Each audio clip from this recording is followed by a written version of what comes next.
Hi friends, hope you are fine. As I said before, today onwards we'll start to discuss some of the main content area topics for the endless RN exam.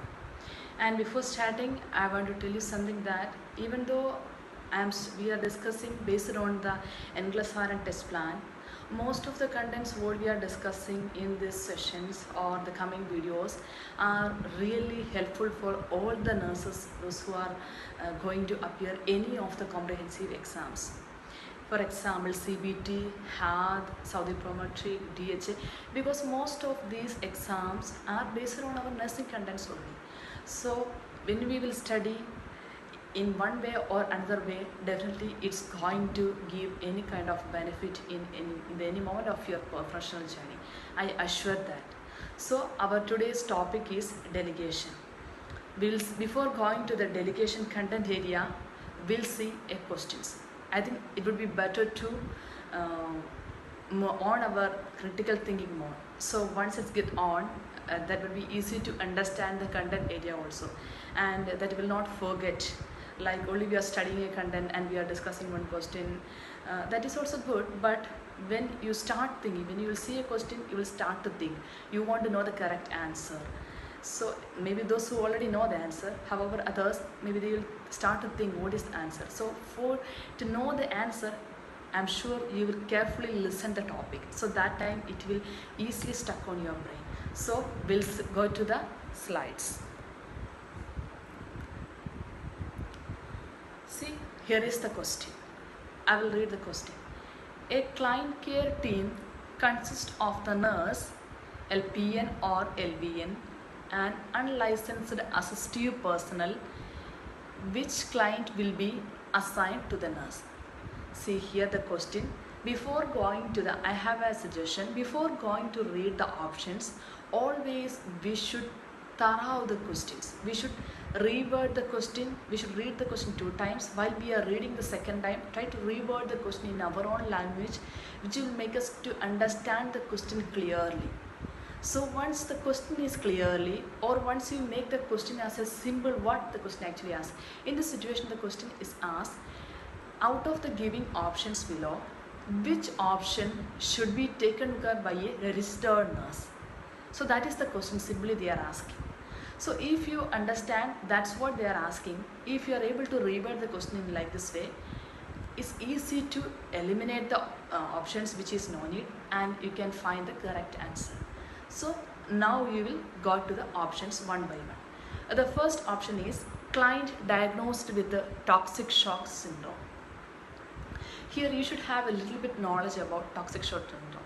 Even though you don't have a knowledge, if you know the rules of delegation, you'll able to find the answer from the options. The second option is client recovering from an ectopic pregnancy. Then the third option is client recovering from the removal of a hydatidiform mole. Then the fourth option is client recovering from a vaginal hysterectomy. See, when you are looking to the question, here you can see some keywords and some of the words they are repeating. So those are the things will help us to find our answer also. So before going, now just start to think. If you already know the answer, keep it in your mind. We will see the topic area. Here, the delegation. So what do you understand when you listen the word delegation? I would say it's simple, like when you listen, okay, today's function is some of the delegates are coming, which means they are some of the persons who are who have designation of higher authority designation, or who have always some subordinates. So in the same way, in the nursing ethics also, we have certain rules under the heading of delegation. The delegation means is a person who is delegating a task to his subgroup members or his colleague, the subordinates, based on their job designation. In the question scenario, you see that there is one nurse, registered nurse, and one LVN or LPN, and one unlicensed assistive person. That is a team. There are 3 or 4 members a team. So in that, the registered nurse is the delegatee. She can delegate certain tasks based on the rules of delegation to the other LVN or unlicensed assistive personnel. Here we will see the rules. The first rule is, do not delegate the functions of assessment, evaluation and nursing judgment. A delegatee or a registered nurse who is acting as a delegatee in this scenario, she doesn't have the authority to delegate a task which have the role of assessment, evaluation or nursing judgment, which means that client scenario, she is the one should do that particular task. She cannot delegate to LVN, you just go and assess that patient. Might be she is the new admission. She cannot delegate. That's what they mean, that she is the one should take care. She's the one should do the evaluation. She's the one should do the nursing judgment also, and even the teaching also. So that is called rule number 1. Just keep it in your mind. Okay. Now we will see rule number 2. In rule number 2, a delegatee activities for stable clients with predictable outcomes.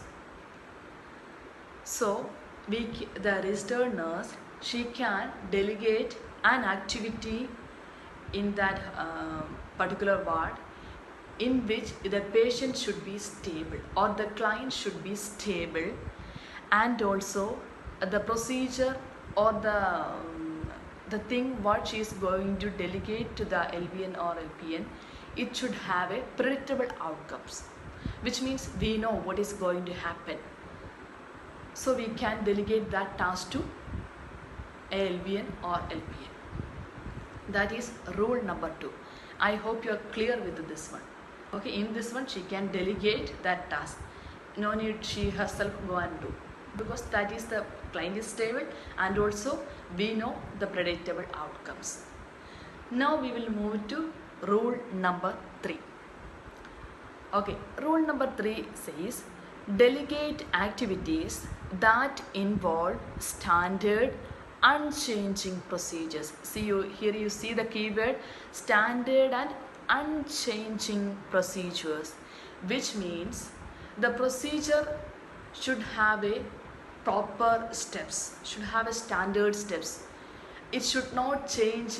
Today the steps are based on that client is unstable, and based on the certain situation the steps of that procedure change, and tomorrow might be other. In those procedures the registered nurse, she cannot delegate to a unlicensed assistive personnel or other member, because in that situation she couldn't handle, because she know only the standard and unchanging things. She don't know if something would have happened bad to the client, she don't know what to take, and when she will come back to the registered nurse, and it will take time. So in those things we are compromising the patient care, so the safety is affecting. So that's why in rule number 3 we can, or the registered nurse, she can delegate an activity that involve the patient should be stable and the procedure have a standard steps, and the outcome or the procedure steps should not change. Okay, keep in your mind the procedure steps should not change. For example, like feeding or providing an assistance for a patient who is ambulating and she is stable, especially for the chronic patients, and for bathing. So these are some of the standard procedure which is occurring and reoccurring in everyday clinical settings. So the unlicensed assistive personnel, she is very talented and she is thorough with that standard steps. Nothing is going to happen. She can handle that situation. So that situation an RN she can delegate to an unlicensed assistive personnel. Are you clear? Okay. Then now we are moving to rule number 4, which is always we should keep in our mind, remember the priorities. So how we will remember the priorities? The one thing we can use, that is Maslow's hierarchy law. The Maslow's hierarchy law, we know that there is a pyramid, and the down part of the pyramid, it starts with the physiological needs of the client. So what are the physiological needs? Food and shelter, everything. Then the second one is the safety and security. Then third one is the psychosocial aspects, love and belongings. And the fourth one is the self-esteem. Last one is the self-actualization. So when we are getting a question and we couldn't find the answer, always we have an option, we have some options we can eliminate.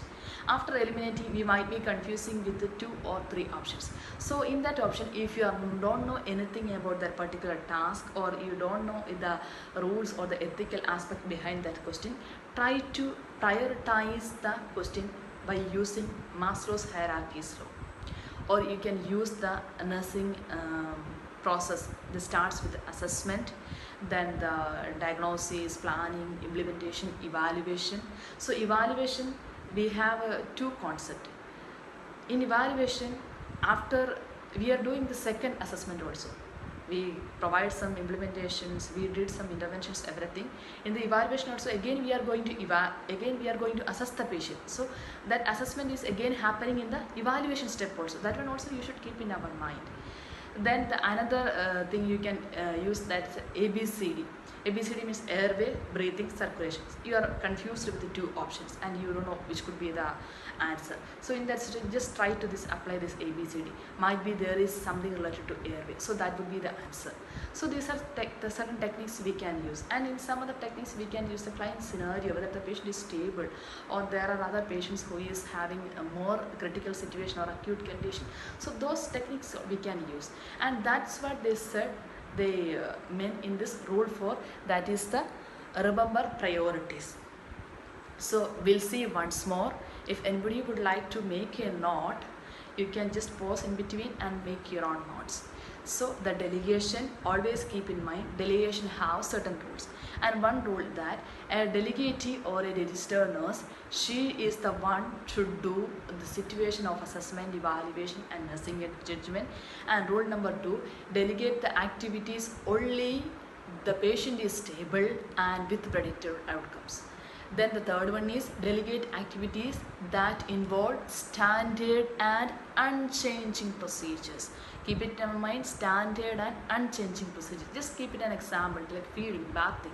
Then remember priority. So these are the main rules. And there are certain other points also related with this delegation, like authority, accountability, responsibility. Like a registered nurse, she is the authorized person to delegate a particular task to the other members who is like LPN or LPN or unlicensed assistive personnel. That is called authority. Then the one who is receiving the procedure, or one who is receiving that task, she is responsible. She is responsible to answer to the registered nurse, and also what she is doing, she have that accountability. If something went wrong, she is also accountable for that situation. So that is called accountability and responsibility. I don't want to make you much confusion based discussing all these terms, but just keep in our mind these terms are also connected with the topic delegation. So shall we go to the question again? I hope maybe most of you got the right answer now itself, but we'll see the question. So here already I told how to do the question. When you get a question, read twice, and while reading a second time, try to reword the question and understand the question clearly with any of the keywords like priority, initial action, best action, immediate action, appropriate action. These are some of the keywords. We should always see that word. Maybe all 4 answers are correct, but they ask which is the initial or the first action. So for example, removal of an NG2, what is the first action?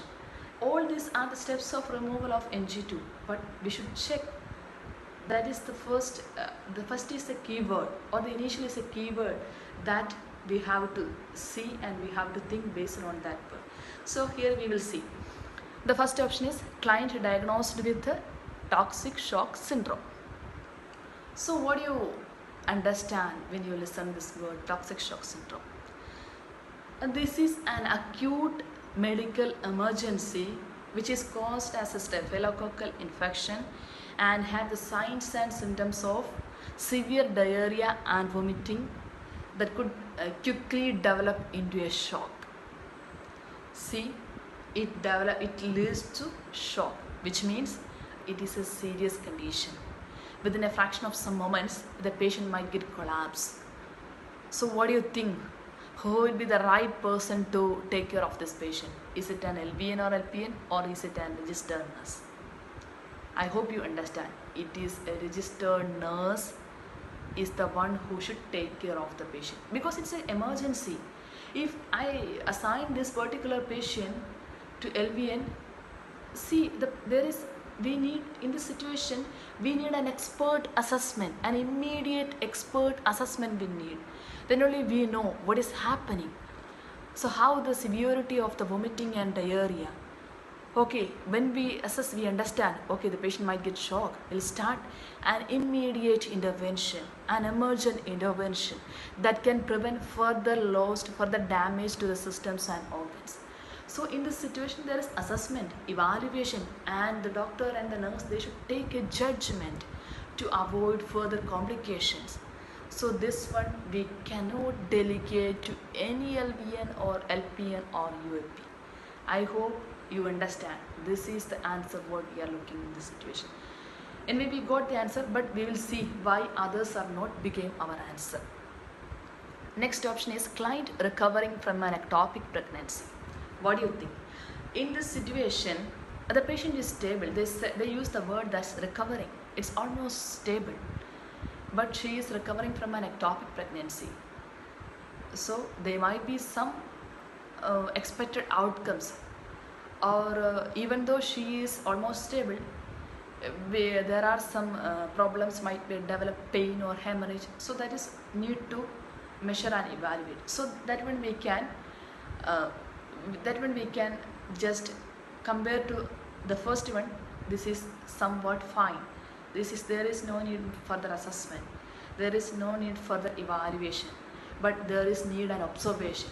So that one we can delegate to LPN or LVN. Here LPN means the licensed practical nurse, LVN means the licensed vocational nurse. There is a category in United States like that.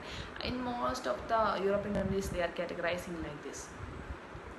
Then the third option is client recovering from the removal of hydatidiform mole.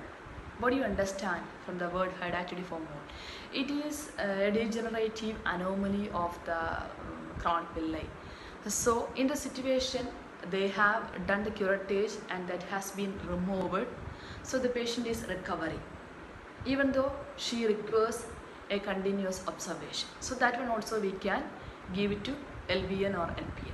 Then the last option is client recovering from a vaginal hysterectomy, which means the patient has undergone for the hysterectomy and now she is recovering.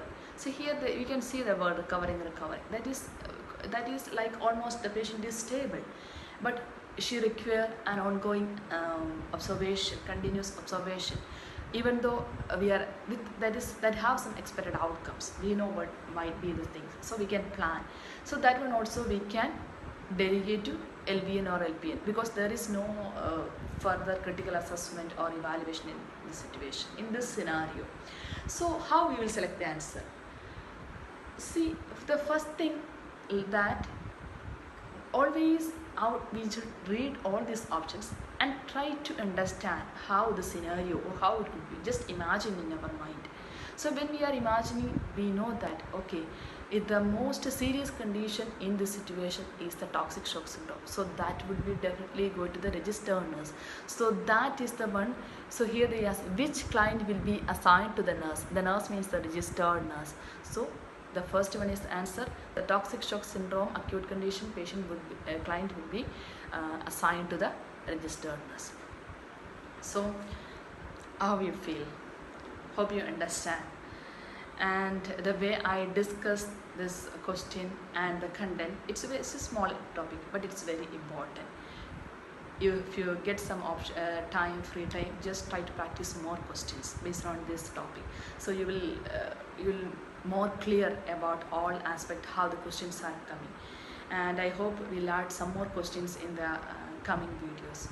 So we practice, and I really recommend to all my friends, those who are looking to prepare for the NLSR exam, just try to spend some quality time for preparing your exam now itself. Start now itself, take an action. And even if you are not a candidate who is looking for English RN, it might be you're looking for CBT or HAL or anything, even though this topic will be helpful for you, I assure that. So try to practice and update your knowledge day by day. Today or tomorrow, I assure that definitely these topics and these aspects will help us in any of moment in our life, especially in our clinical settings. So we know what is going to happen. So what I have to do, which patient I should take care more. I know most of you know, all of you know, but we should make it more clear, and we should update with the clear knowledge. So if you like the way we are discussing and way we study, please share and subscribe our channel. Also inform your friends to study and take some smart action, and be happy always. Take care.